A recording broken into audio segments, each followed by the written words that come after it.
మీద బియ్యం వేసి కట్ చేయాలని చెప్పేసి తెలిస్తే ఒకసారి కామెంట్లో చెప్పండి. ఎందుకు ఏందని కూడా ఒకసారి మీకు కారణం తెలిస్తే చెప్పండి. లక్ష్మిని అడిగితే ఏమో మా పెద్దోళ్ళు చెప్పేవాళ్ళు, అందుకే చెప్పాను, కారణం నాకు తెలియదు అనిందనమాట. మీకు తెలిస్తే చెప్పండి.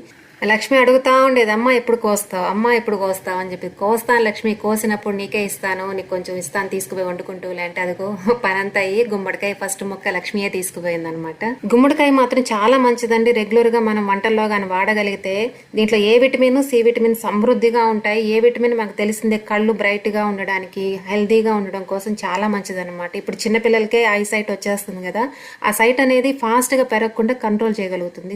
మనకు కానీ ఏ విటమిన్ రెగ్యులర్ గా కానీ తీసుకోగలిగితే. ఏ విటమిన్ అంటే డైరెక్ట్గా తీసుకోలేం కాబట్టి ఇట్లా ఎక్కువ ఉన్న వెజిటేబుల్స్ని ఎక్కువ వాడితే మంచిదన్నమాట. ఇంకా స్కిన్ కూడా మంచి గ్లో వస్తుంది అంటండి రోజు కానీ తినగలిగితే. జపాన్ వాళ్ళు ప్రతిరోజు గుమ్మడికాయ లేనిదే వాళ్ళు ఫుడ్ కంప్లీట్ చేయరంట, ఏదో ఒక రకంగా గుమ్మడికాయ తింటారంట.